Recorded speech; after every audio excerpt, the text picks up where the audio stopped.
Olá pessoal, tudo bem com vocês? Hoje nós vamos ter uma aula um pouquinho mais curtinha e o objetivo dessa aula é que vocês conheçam o balanceamento por tentativa, que é uma das maneiras da gente tentar balancear as equações químicas e a mais fácil delas. Lembrando que essa aula aqui vai ser voltada para o nono ano do Ensino Fundamental 2, então a gente vai trabalhar com equações mais simples e o método mais direto que a gente possui para isso, beleza? Então vamos lá.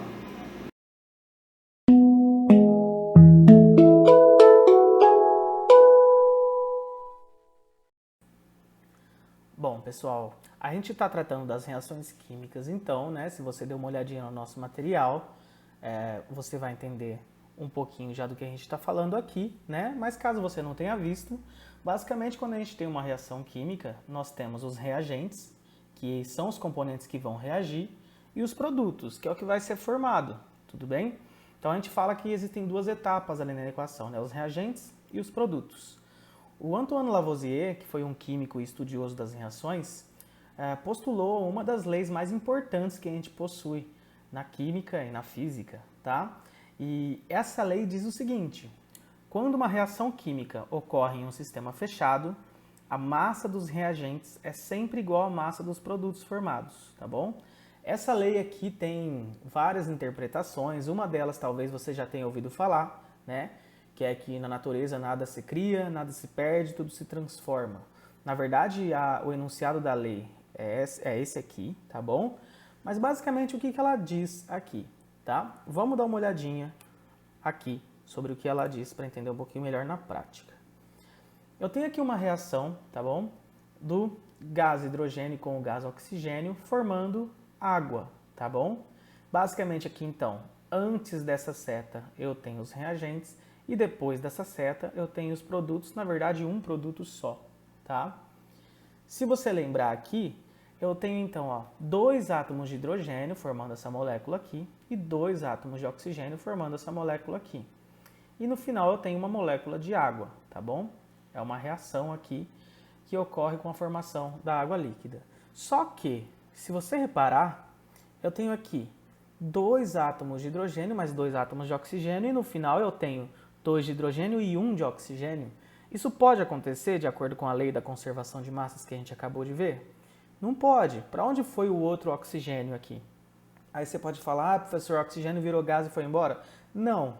Se ele tivesse virado gás e ido embora aqui, ele teria que estar aqui também na forma de gás, tá bom? É um sistema fechado, nada sai dessa reação aqui. Então, só para você entender um pouquinho mais visualmente, né? Nós teríamos aqui 2 átomos de hidrogênio formando essa molécula aqui, 2 átomos de oxigênio formando essa molécula aqui, tá?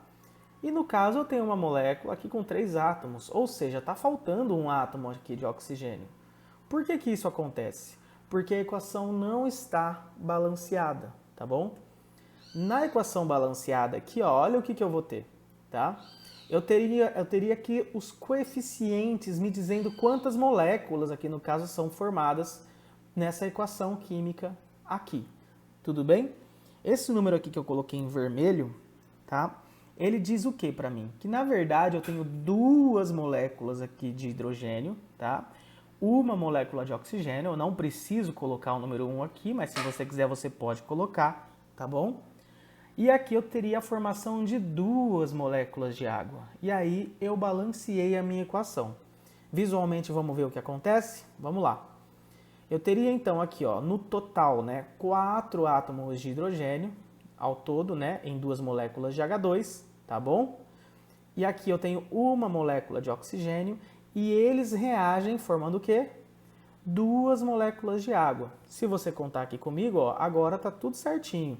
Eu tenho 1, 2, 3, 4 átomos de hidrogênio, 1, 2, 3, 4 átomos de hidrogênio.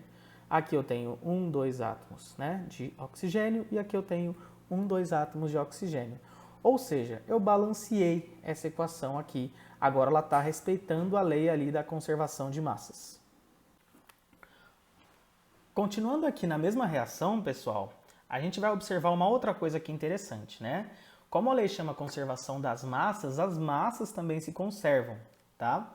Aqui eu vou colocar umas letrinhas aqui na frente que indicam em qual estado físico está aqui o meu reagente e meu produto. Então a gente já tinha falado, mas na verdade são duas moléculas de gás hidrogênio, uma molécula de gás oxigênio, esse G aqui quer dizer que ele está no estado gasoso, formando água líquida aqui no caso, né? E se você pegar as minhas massas aqui, ó, eu tenho 4 gramas mais 32 gramas, eu vou ter quanto? Eu vou ter 36 gramas. A massa se conserva. É por isso que o nome da lei diz de conservação de massas. Além de eu balancear aqui, né, a minha equação química com os coeficientes, eu também consigo resolver alguns problemas aqui simplesmente fazendo a conta da massa aqui, né? Se eu tenho a massa desse, por exemplo, e a massa do meu produto, eu só posso ter aqui 32 gramas faltantes aqui para ocorrer essa reação, né? E isso também é proporcional, tá bom? Existe uma lei postulada também pelo Proust, tá? Pelo Joseph Proust, que ela diz que a proporção de elementos químicos que compõem uma substância é sempre a mesma numa reação química. Também vai haver nesse tipo de reação uma proporção constante entre as massas das substâncias que participam da reação. O que isso quer dizer, né? Quer dizer que se eu aumentar aqui a quantidade de reagentes, elas vão reagir na mesma proporção, tá bom? Vamos supor que ao invés de pegar aqui 2 moléculas de hidrogênio, eu pegue 4 moléculas aqui, tá? De hidrogênio. O que vai acontecer? Eu vou ter a mesma proporção aqui, ó. Eu não dupliquei aqui a minha massa? O tanto de oxigênio que vai reagir aqui também vai ter a massa duplicada. Então, ao invés de ter 4 e 32, eu vou ter 8 gramas e 64 gramas. E quanto que eu vou produzir de água? O dobro também. Ao invés de 36, eu vou produzir 72 gramas. E se você observar aqui, ó, os meus coeficientes também foram dobrados, tá bom?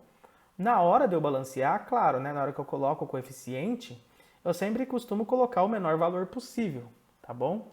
Então, essa lei aqui, tá, que é chamada de lei de proporções constantes, tá bom? Diz isso daí, tá?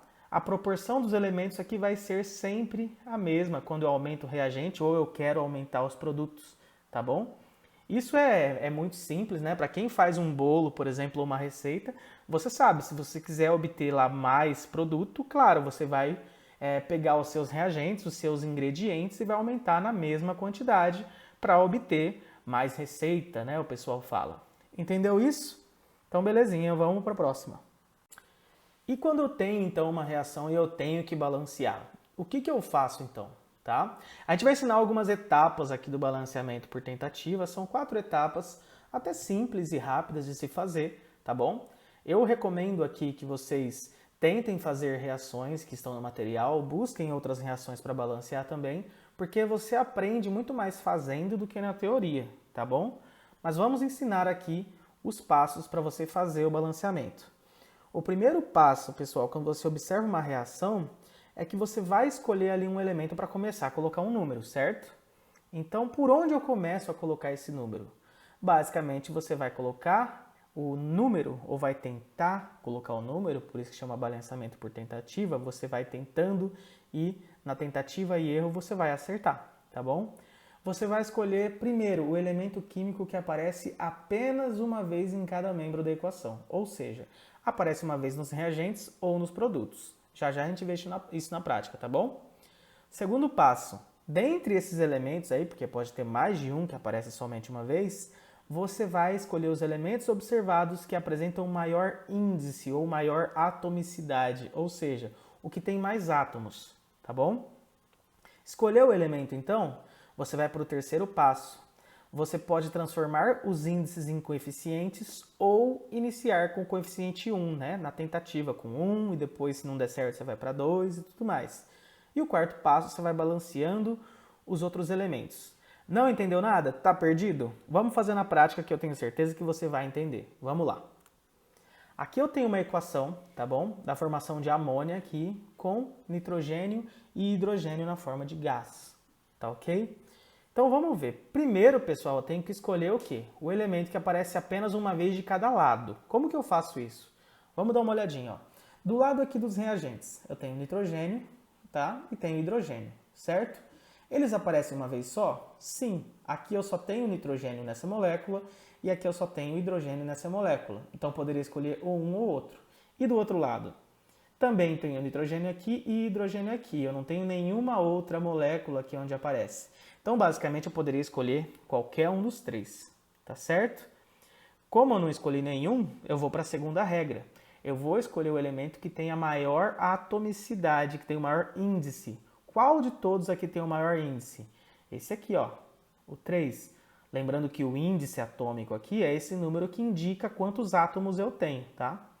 Então, eu já escolhi o meu elemento, ó. É esse H aqui, que está nessa molécula, tá bom? E aí eu posso fazer o seguinte, posso transformar esse índice aqui em coeficiente do outro lado, tá bom? Então, quanto que eu tenho de índice aqui? 3. Eu vou transformar ele em coeficiente. Coloco aqui, ó, 3. 3H2. Você reparou que aqui, então, o meu índice está indicando agora que eu tenho 3 moléculas de hidrogênio na forma de gás. Ou seja, quantos átomos de hidrogênio eu tenho aqui? Eu tenho 6. Ah, por que 6, professor? Porque eu tenho 3 moléculas de H2. Então, eu multiplico aqui, ó, esse número, tá bom? Ou eu tento imaginar, se eu tenho 3 moléculas aqui com H2, óbvio, eu vou ter 3 moléculas ali com 2 átomos de hidrogênio cada. Então, eu tenho 6 no total. Sabendo disso, eu tenho que vir para cá, ó, e colocar o meu coeficiente. Por que eu coloquei 2 aqui? Porque se eu tenho 6 hidrogênios desse lado, eu tenho que ter 6 hidrogênios desse daqui. E aqui eu não tenho um índice com 3, ó. Então, quantos eu tenho que multiplicar aqui, né? Por quanto eu tenho que multiplicar para eu ter 6 hidrogênios aqui desse lado? Por 2, que agora eu tenho 2 moléculas de NH3. Se eu tenho 2 moléculas de NH3, eu tenho 6 oxigênios aqui. Ah, mas agora eu vou ter 2 nitrogênios, não vou? Exatamente isso. Então, que número que eu coloco aqui para ter 2 nitrogênios desse lado? Eu vou colocar o 1, tá? Ou não, talvez nem precise colocar, né? É só deixar em branco. Então, ó, eu acabei de balancear a minha equação. Eu tenho 2 nitrogênios e 6 hidrogênios desse lado, 2 nitrogênios e 6 hidrogênios. E aí você fala, ah, professor, achei muito complicado esse negócio de transformar aqui esses números em coeficientes, né? Então eu quero fazer por tentativa, posso fazer? Você pode fazer. Vamos colocar a equação aqui de novo, ó, e tentar com o número 1. E vamos ver como é que fica, tá? Então vamos supor que os passos anteriores eu sigo da mesma forma. Escolhi aqui e agora eu quero escolher essa molécula aqui porque é ela que tem a maior atomicidade. O que eu faço? Eu coloco 1 nela. Vai dar certo isso? Ó, eu tenho 3, então, hidrogênios e 1 nitrogênio. Na hora que eu já for para o outro lado, eu já vejo que deu errado, né? Ó, não é possível ter 1 nitrogênio porque aqui eu já tenho um N2, já tem que ter 2. Então, o que eu faço? Passo para o próximo coeficiente. Você viu que acabou dando certo do mesmo jeito? E aí eu vou seguir as etapas que você seguiu antes, que você acompanhou, né? Se eu tenho 2 nitrogênios aqui desse lado, eu vou ter um desses. Se eu tenho 6 hidrogênios aqui, eu vou ter que ter o coeficiente 3 aqui e acaba dando certo da mesma maneira, tudo bem? Você pode fazer das duas formas, ok? Entendeu? Vamos fazer um próximo exemplo aí para você entender. Fazendo aqui um exemplo, ó, da formação de uma molécula aqui com alumínio e oxigênio, formando aqui, né, um Al2O3. O que vai acontecer aqui nessa molécula, pessoal? Eu vou ter que primeiro escolher, nessa equação inteira, o elemento com qual eu vou escolher para colocar o número primeiro, tá? Ou pegar o coeficiente dele para transformar. Se você reparar aqui, né? Dessa forma também, a primeira regra não vai ter definição nenhuma, porque tem o alumínio sozinho aqui, o oxigênio sozinho aqui e aqui os dois sozinhos também nos produtos. Sozinho eu digo que só aparece uma vez, né? Me corrigindo aqui, um pouco melhor, tá? Então eu tenho que ir para a segunda regra, tá bom? Na segunda regra, então, eu vou escolher o elemento com maior índice, que é esse aqui, ó, o 3, não é? Então eu vou partir desse aqui.